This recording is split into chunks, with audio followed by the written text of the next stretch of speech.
Mesdames, bonsoir, monsieur, bonsoir et bienvenue au journal télévisé bilingue sur Spectrum Télévision. Au sommet de cette édition du 20 septembre 2021, attaque sur des militaires par des sécessionnistes, le ministère de la Défense réagit. Dans la localité de Bamessing, dans la région du Nord-Ouest, le 16 septembre dernier, il s'est agi d'une embuscade sur un convoi du bataillon d'intervention rapide et quelques jours avant, c'est-à-dire le 12 septembre précisément, sur l'axe Kumbo-Tatoum dans la localité de Kikaimbom, dans la même région, un engin explosif improvisé a touché un autre convoi militaire, bilan 15 soldats et plusieurs civils tués et 3 véhicules endommagés. Et puis en sport, Afro-Basket Dames, le Cameroun qualifié pour les quarts de finale. Le Cameroun, il y a un instant, vient de battre le Cap-Vert. L'Afro-Basket Dames se tient depuis le 18 septembre 2021 au Palais des Sports à Yaoundé. Les premiers qualifiés pour les quarts de finale sont donc connus sur les 12 équipes engagées. Les détails dans la suite de ce journal. Une fois de plus, bonsoir et bienvenue à cette édition d'information bilingue que nous ouvrons en langue anglaise avec vous, Joséphine Binzi. Bonsoir. Good evening, Ines. Good evening to you, viewers. Thanks for watching. We begin this newscast with security as clarity has been made on the Ndop ambush as the Minister Delegate at the Presidency in charge of Defense, Joseph Betty Asomo, conveys to all families of the fallen heroes and civilians the sincere condolence of the head of state. What went down on the 16th of September 2021? Find out in the following report.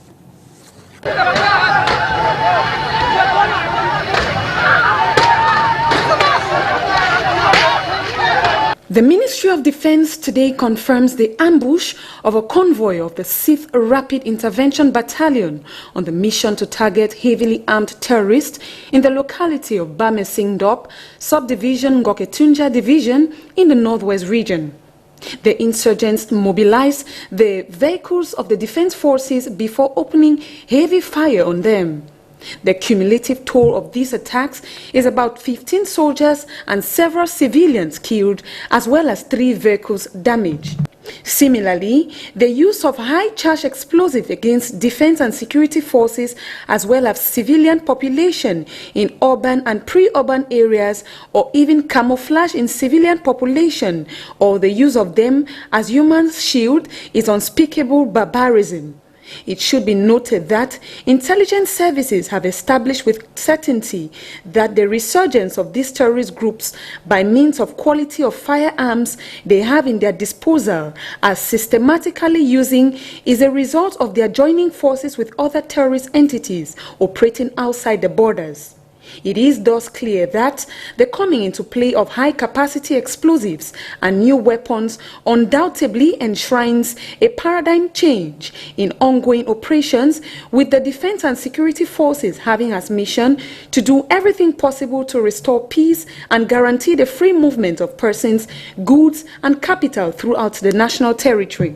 The Minister Delegate at the Presidency in charge of Defense conveys the families of the fallen soldiers and civilians the sincere condolence of the Head of State's Commander-in-Chief of the Armed Forces, as well as his wishes of quick recovery to the survivors. Notons en bref que le Premier ministre chef du gouvernement est attendu mardi 21 septembre 2021 à Boya. Joseph John Gouté a annoncé dans le sud-ouest au moment où l'on note une résurgence des tensions dans les régions dites anglophones. C'est justement pour tenter de trouver une solution définitive à la crise qui sévit dans les régions du nord-ouest et du sud-ouest que le PM se déplace. Joseph John Gouté se rend à Boya pour faire des annonces liées aux recommandations du Grand Dialogue National.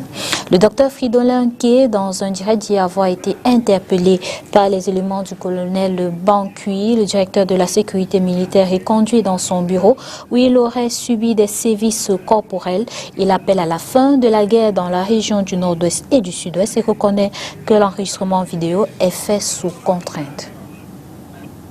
Nous parlons politique en marge du concert de l'artiste Valsero qui a presté au Zénith de Paris samedi dernier. Maurice Kamto, le président du MRC, était l'invité de nos confrères de TV5 Monde. Il est revenu sur l'élection présidentielle de 2018 et il a parlé des réformes envisagées assorties des propositions concrètes pour avoir un code électoral consensuel. Je vous propose de l'écouter. On a entendu Valsero le dire, vous étiez d'ailleurs vous-même déclaré vainqueur de la présidentielle en 2018, vous venez nous dire que c'est une période qui est derrière vous, mais est-ce que vous vous considérez toujours comme vainqueur? Est-ce que vous réclamez toujours cette victoire? Il ne pourrait en être autrement, ce n'était pas un jeu, c'est un fait historique massif, indélébile et intangible. Dans un siècle, si on devait être encore vivant, on continuerait de réclamer cette victoire, de revendiquer cette victoire. Alors, Paul Biya a été élu pour 7 ans. Oui, c'est précisément la terminologie que vous utilisez me gêne. Il a été élu, il est au pouvoir pour 7 ans. Ce que je voulais dire tout à l'heure, que le fait de revendiquer notre victoire ne nous empêche pas de constater que quelqu'un d'autre gouverne le Cameroun depuis 3 ans, en tout cas depuis l'élection présidentielle de 2018. Ça aussi, c'est un fait, nous en prenons acte. Monsieur Kamto, votre parti, le MRC, n'a plus d'élus, puisque vous avez boycotté les élections législatives, municipales, régionales. Quelle est votre stratégie aujourd'hui pour accéder au pouvoir? D'abord, les stratégies ne se disent pas sur un plateau de télévision, ça c'est clair. Mais nous travaillons d'abord avec les autres forces politiques camerounaises, y compris des forces de la société civile, à proposer un code électoral qui devrait, à notre sens, faire l'objet d'une modification consensuelle. Et ce travail est en train de, comment dirais-je, de s'acheminer vers la fin, puisque nous avons fait des progrès importants. Je crois qu'il sera rendu public incessamment. C'est une première étape parce qu'il nous semble que pour qu'il y ait des élections apaisées au Cameroun, il faut qu'il y ait un consensus minimum sur les règles du jeu. Et c'est ce que nous demandons depuis près d'une dizaine d'années. Pas nous seuls, d'ailleurs, les autres forces politiques également. Il faudra donc que ce travail soit fait, que nous allions également vers le gouvernement. Nous ne sommes pas dans une démarche d'exclusion. Nous avons toujours d'ailleurs tendu la main. Nous irons vers le gouvernement pour dire voici un texte autour duquel nous pouvons nous entendre et le soumettre à l'Assemblée nationale pour avoir un code amendé. Renouvellement des bureaux des organes de base du Rassemblement démocratique du peuple camerounais dans le Vori Centre. L'opération a connu des soubresauts à l'école publique d'Akwa le 17 septembre dernier. Mauvaise organisation et autres fraudes sont annoncées comme couac de cette journée de vote. Orient Donguin. Il faut le report pur et simple des élections dans la sous-section Vori Centre. C'est du moins l'avis de certains électeurs rencontrés ce 17 septembre 2021. Selon ces derniers, il existe un problème d'éducation à résoudre. Les présidents de 2015, ce n'est que eux qui ont le pouvoir de signer les cartes. Aucun président nommé pendant les renouvellements n'a le droit de poser sa signature sur les cartes. Mais alors, c'est le contraire que nous constatons. S'il faut reporter ces élections, c'est une date ultérieure. On doit le faire parce que vraiment, il y a tellement le faux là-dedans qui n'est pas poli. Parce qu'un président qu'on vient de lui, qui n'a même pas encore pris fonction, c'est même à signer les cartes et qui passe. Ce n'est pas poli. Donc... À côté du respect des règles du parti, l'absence des noms sur les listes électorales a également été observée. Depuis ce temps, le bureau de vote a été ouvert, mais malheureusement, les choses se sont passées comme un système de tripatouillage parce que certains gens n'ont pas de nom dans la liste et ne peuvent pas voter. C'est ça le bémol. Mais sinon, les choses se passent très bien, tout a été bien organisé de façon que chaque Camerounais sait ce qu'il va faire. On vote le RDPC et au même moment, on vote aussi le bureau de la section au même moment. Voilà comment le vote se passe à l'école publique. D'accord. On a dit qu'il y a encore une liste additive à la main de parti qui va revenir et ceux qui n'ont pas vu les noms verront dans les noms parce que le sommier est différent avec les renouvellements et on va donc réactualiser tout le monde va voter. Un problème d'organisation qui pourrait générer des conflits d'intérêts. C'est dommage de le dire, mais l'organisation n'a pas été très bonne. Ça veut dire que les organisateurs parfois n'avaient même pas assez de membres. Ils sont obligés parfois de prendre les membres des candidats pour les supplier. Vous voyez, quelqu'un qui est dans un côté est forcément partisan. Donc c'est une grosse difficulté que nous avons, mais nous allons essayer de faire avec, sachant que c'est le RDPC et c'est le RDPC qui gagnera quelque chose. Les plus téméraires y ont passé toute la journée. Nous sommes là depuis le matin. Jusqu'à l'heure actuelle, nous n'avons pas pu voter. Il y a eu tellement d'embouteillages, tellement de monde. On ne comprend pas ce qui se passe. Depuis le matin qu'on est là pour voter, on ne parvient pas. Il est 19h passé et nous sommes encore là. On a la conviction, on tient à voter. Vous savez, nous avons soif de changement aussi. Et le changement, ça commence par les petites bases. Ceci pour le bonheur des nouveaux élus. À ma qualité de conseiller municipal, si les militants me redonnent encore confiance pour essayer d'apporter un plus au niveau du parti et au sein de notre RDPC chéri, par le biais du président de la République Paul Biya, je ne suis que satisfait. C'est une victoire de tous les militants et non une victoire de moi, le président. À l'issue du vote des présidents de sous-section, Jean-Jacques Lengue Malapa a été élu pour la 3e fois président de la section RDPC Vouri-Centre. Le renouvellement des bureaux des organes de base du Rassemblement démocratique du peuple camerounais a démarré le 7 août dernier et s'achève le 30 septembre prochain. À l'occasion du renouvellement des bureaux de base du Rassemblement démocratique du peuple camerounais RDPC à Kom-Yambita dans le BAM et Inoubou, suite à des différends internes de ce parti, un haut cadre de cette organisation politique a bloqué la circulation avec quelques-uns de ses partisans, paralysant ainsi le flux routier. Des éléments de la gendarmerie ont tenté une médiation, comme vous pouvez le voir dans ces images. Autre actualité en bref, affaire Ténor contre Erika Moulium renvoyée au 27 septembre prochain. Le véhicule le transportant l'a ramené à la prison centrale de New-Bel à Douala. Rappelons que le papa de la défunte a récusé le juge dont il juge la partialité. Il soupçonne la partialité. L'artiste Ténor est accusé d'homicide volontaire suite à un accident qui a causé la mort d'une jeune étudiante, la nommée Erika Moulium. Prix de l'excellence scolaire, l'initiative Back to School vient de récompenser les élèves qui ont brillé par de bons résultats au thème de l'année scolaire 2020-2021. C'est une initiative de Gilles Mekok-Ndongo assistée par l'association Cieli Land. Les détails avec Mireille Sabien. Scolaire primé à Doumétan, c'est dans la région de l'Est au Cameroun. 500 élèves du primaire, lycée et collège de cette localité ont vu leur travail récompensé à la suite d'une brillante année scolaire 2020-2021. Ceci grâce au projet Back to School qui gratifie prioritairement les efforts des 3 premiers élèves des écoles maternelles, primaires, lycées et cétiques de ce village qui se sont démarqués par leurs notes. Cahiers, stylos, ardoises, bref, un ensemble de fournitures scolaires ont été remis à cet effet. On nous a bien donné un cadeau. On nous a promis qu'il doit faire ça chaque année. Gilles Mekok-Ndongo est le promoteur de cette initiative. Pour lui, le concept Back to School est un moyen d'interpeller ceux des parents qui tardent encore à scolariser leurs enfants à le faire. L'idée étant de respecter leurs droits à l'éducation et leur garantir un avenir meilleur. Pour ceux des élèves qui n'ont pas eu le mérite d'être retenus parmi les lauréats, Gilles Mekok-Ndongo, accompagné pour l'occasion par l'association Téliland, les a invités à redoubler d'efforts afin que la prochaine année soit la leur, car l'initiative n'est pas prête de s'arrêter en si bon chemin. Ceci montre l'intérêt que vous tous, je dirais, que nous tous ici présents avons pour l'éducation, car l'éducation est la seule arme qui ne détruit pas mais construit. C'est dans cette logique qu'un artiste musicien français avait déclaré, je cite, « Si le savoir est une arme, soyons armés, sinon sans elle nous serons désarmés. » Tel est le sens de ma présence ici, autour de mes jeunes cadets pour leur apporter de ma façon quelques munitions afin de leur apprendre à affronter la vie.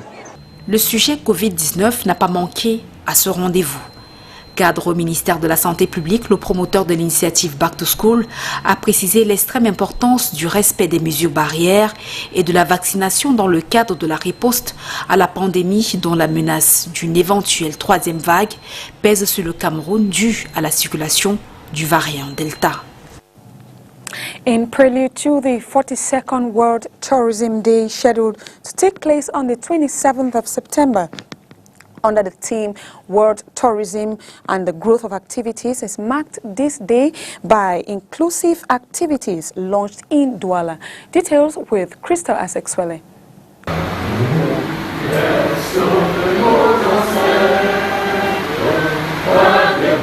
In prelude to the upcoming commemoration of the 42nd World Tourism Day, which will be celebrated under the theme Tourism for Inclusive Growth, the activities to mark this day have been launched in Douala this Friday with the stakeholders of the tourism sector. During this launching ceremony, the regional delegate of tourism re-emphasized on the importance and the role tourism plays in the development of a community, especially in the Littoral region. Dans la région du littoral, autour du thème central, tourisme et croissance inclusive, est un hymne d'unité, un chant de ralliement de la communauté touristique mondiale. This year's theme for the World Tourism Day, Tourism for Inclusive Growth, is a uniting force for the tourism community, as the celebrations will permit us to better understand the value and place of tourism in our community, especially in Douala, in the Littoral region. C'est une opportunité renouvelée pour la relance de notre secteur d'activité en vue de l'épanouissement de nos valeureuses populations. C'est donc l'occasion de porter un regard par-delà les stratégies et les statistiques du tourisme pour faire voir que derrière les chiffres, il y a des personnes, il y a des hommes. It is worthy to note that this event is commemorated each year on September 27 to foster awareness of the importance of tourism and its social, cultural, political and economic value in our community. Hommage à Sa Majesté Dine Dikwa Akwa 3, un point de presse de lancement d'une semaine d'activité a eu lieu ce 20 septembre 2021 à la salle des fêtes d'Akwa. Nous sommes dans la ville de Douala. Une semaine qui a commencé très tôt ce matin avec les filles, femmes et enfants sillonnant les différents cantons à la recherche du chef disparu. Autre arrêt ce jour, toujours une conférence de presse, une conférence débat, cette fois en après-midi. Je vous propose d'écouter Roger Mbassandine, le maire de la ville, qui revient sur les raisons de l'organisation de cette semaine d'hommage à Sa Majesté Dine Dikwa Akwa 3, 10 mois après son décès. Pourquoi avoir attendu 10 mois? Parce qu'au moment où nous avions voulu lui rendre cet hommage, vous vous souvenez bien, il y a eu un certain nombre de restrictions décrétées par le gouvernement. Le peuple Sawa Lengodo en particulier sont respectueux des prescriptions gouvernementales qui sont des prescriptions qui visaient à assurer, à préserver la santé des populations. Et c'est pour cette raison que nous n'avons pas voulu organiser cette célébration à ce moment-là, au risque d'en faire un événement rabougri. Nous avons commencé par un rituel très important, qui est le rituel du Mouwasso. Nous cherchons le chef disparu, nous le cherchons là où il allait souvent, là où il avait l'habitude d'aller, chez ses pères notamment. Il y a donc pendant toute la semaine, les filles et femmes du canton, en association avec les filles et femmes des autres cantons d'ailleurs, vont se mettre à la recherche du chef disparu. Et c'est à la fin de cette recherche que nous saurons si, comme je disais, le voyage pour lequel il est parti est un long voyage, un voyage sans retour, ou si nous pouvons encore espérer qu'il reviendra. Ça, c'est une première articulation. Il y a d'autres articulations qui sont des articulations plus festives. And we take you to our international page where Paul Rusesabagina, the brain behind the movie Hotel Rwanda, has today been condemned to 25 years in prison. The 69-year-old who saved the Tutsis during the 1994 genocide had received a humanitarian award for that gesture in the United States of America. Monday's verdict finds him guilty of 9 accusations, which are sponsoring armed groups, owning and being part of terrorist groups, financing major terrorist sects, murder and kidnapping. We still continue this newscast in the French language. Nous parlons sport. Joséphine Binzi, le Cameroun qualifié pour les quarts de finale de l'Afro-Basket Dames. Il y a un instant, l'équipe du Cameroun a obtenu son ticket qualificatif en battant l'équipe du Cap-Vert. Les 12 équipes qualifiées pour les quarts de finale sur les premiers qualifiés pour les quarts de finale sur les 12 équipes engagées sont d'ores et déjà connues. Rappelons que l'Afro-Basket Dames a commencé ce 18 septembre 2021 au Palais des Sports à Yaoundé. Les détails avec nos envoyés spéciaux Christian Womé et Emmanuel Etibi. Ce 20 septembre, jour de confirmation pour 4 des 12 équipes engagées dans cette 27e édition de l'Afro-Basket Dames au Palais Polyvalent des Sports de Yaoundé. À l'issue de cette phase de poule, le Mali, grâce à sa victoire contre la Côte d'Ivoire en début de journée, a obtenu son ticket pour les quarts de finale, suivi du Sénégal qui a assuré face à l'Égypte. Le Cameroun, lui, l'a emporté face au Cap-Vert et le choc pour compléter la liste des premiers opposera l'Angola au champion d'Afrique en titre, le Nigeria. Les 2e et 3e au classement des 4 groupes disputeront donc les éliminatoires croisés ce mercredi pour compléter à 8 le nombre d'équipes attendues au quart de finale, ce mardi étant jour de repos pour tous. Depuis le Palais Polyvalent des Sports de Yaoundé, Emmanuel Tubui, Christian Womé, OSTV. Called to play the qualifiers, Mozambique third in its group and with 0 wins, and Egypt second in his group with a victory. Let's listen to Christian Womé and Emmanuel Tibi. Our group is, we won yesterday Guinea. Today we lose from Senegal. It's second Africa, the last one. We played a good game. We need to win the day after tomorrow with Tunisia. We have a good target. We want to be at top 4.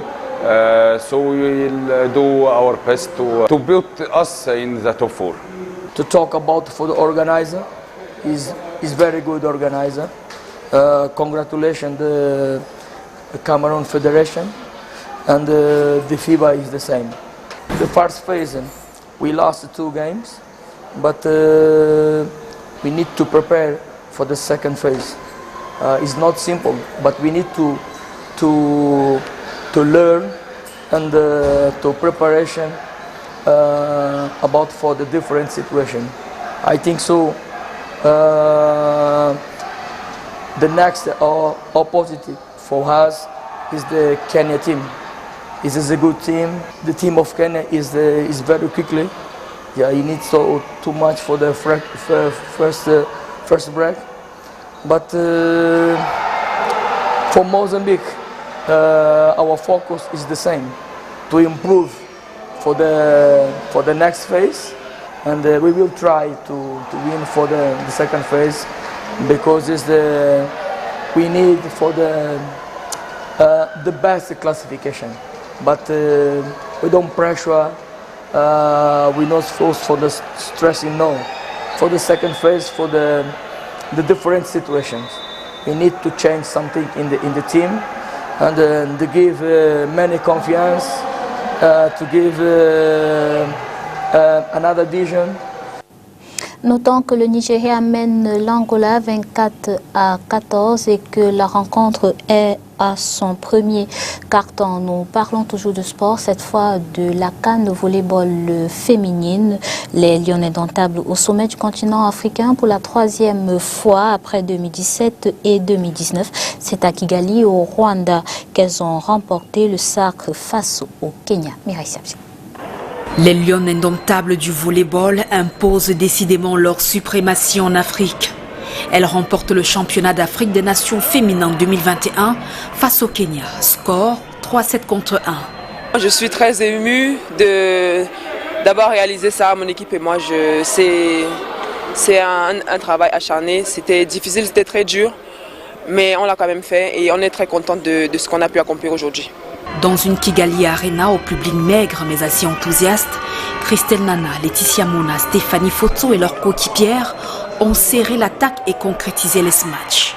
Battant ici pour la 3e fois consécutive en finale du championnat d'Afrique, un Kenya qui a pourtant gagné cette compétition 9 fois en 20 éditions. Le Kenya, c'est toujours une équipe difficile à jouer et aujourd'hui on a su tenir que 100 fois parce que voilà, jouer une équipe 2 fois dans une compétition et gagner 2 fois de suite, c'est pas évident, mais aujourd'hui on l'a fait, on est content et on peut que savourer cette victoire. Une victoire décrochée avec une jeunesse sur le chemin de la relève.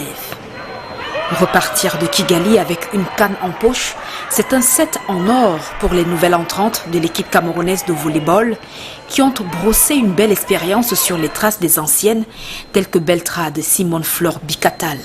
C'était ma première canne, il y avait beaucoup de peur et tout, mais j'y croyais. C'est incroyable, incroyable, je pense que ça s'est vu, j'ai pleuré carrément, donc vraiment j'ai pas les mots. C'est incroyable, mais tout ça c'est l'aboutissement d'un travail, celui d'un groupe, d'un collectif, vraiment c'est magique. Elles sont restées confiantes du début de la compétition jusqu'à la finale. Le travail d'équipe a porté ses fruits. C'est très très encourageant parce que c'est la jeunesse et on les aide, ils sont là pour celles qui vont partir plus tard. Et ça fait vraiment plaisir de voir qu'il y a des jeunes comme ça qui sont investis et qui donnent le meilleur d'elles. Ça s'est vu contre le Burundi où elles ont vraiment donné le meilleur d'elles et elles ont été à fond jusqu'au bout. En plus du titre continental, le Cameroun remporte 2 titres individuels. Laetitia Moma Bassoko, connue pour ses jeux rapides, ses techniques et ses services impeccables, a été reconnue et honorée comme la meilleure serveuse du championnat. Sa coéquipière Christelle Nana, élue meilleure joueuse de la compétition. Moi je sais pas, c'est un travail collectif, je suis contente, mais je sais que si j'ai pu avoir ce MVP, c'est parce que toute la team était avec moi, toute la team m'a soutenue et juste contente.